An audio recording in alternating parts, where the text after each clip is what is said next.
તમે જોઈ રહ્યા છો મધ્ય ગુજરાતનો અવાજ, તમારા વિસ્તારની સમસ્યાઓને સત્ય હકીકત સાથે તમારી સમસ્યાને વાચા આપતી ચેનલ મધ્ય ગુજરાતનો અવાજ।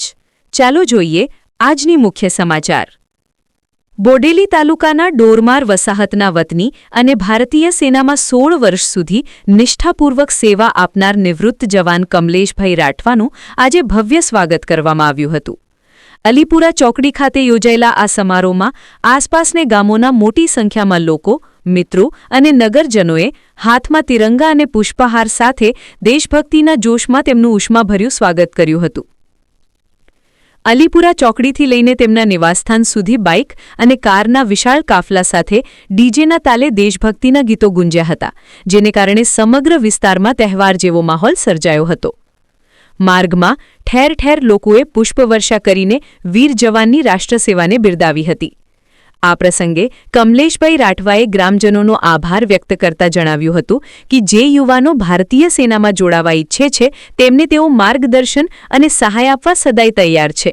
તેમણે યુવાનોને વધુ મહેનત કરીને સેનામાં ઉચ્ચ હોદ્દા સુધી પહોંચવાની પ્રેરણા આપી હતી। આ સમગ્ર કાર્યક્રમ દેશપ્રેમ અને ગૌરવની લાગણીઓથી ઓતપ્રોત રહ્યો હતો। અમારી ચેનલ મધ્ય ગુજરાતનો અવાજને સબસ્ક્રાઇબ કરો, વિડીયોને લાઇક અને શેર જરૂર કરો। રિપોર્ટર હબીબુતુલ્લા મકરાણી, બોડેલી।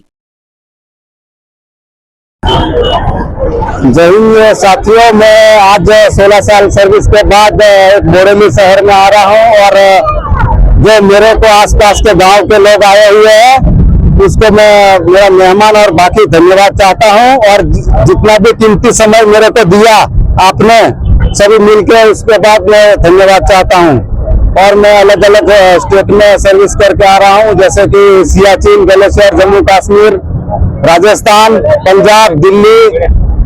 तो मेरे को ऐसा लग रहा है कि मैं बहुत खुशी हो रहा है, लेकिन आने वाले समय में जो कि मेरे को देख रहा है 15 to 21 जो योजना जवानों ने कि मैं एक ये नहीं कर रहा हूँ, लेकिन आगे के लिए मैं प्रेरणा कर रहा हूँ कि मेरे जैसे मेरे से भी आगे बढ़ो आप, तो उसको मैं आगे सपोर्ट कर सकता हूँ।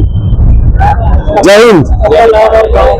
मेरा गांव है डोरमार वसाहत नर्मदा और मेरा राठवा कमलेश भाई अंबू। जय हिंद।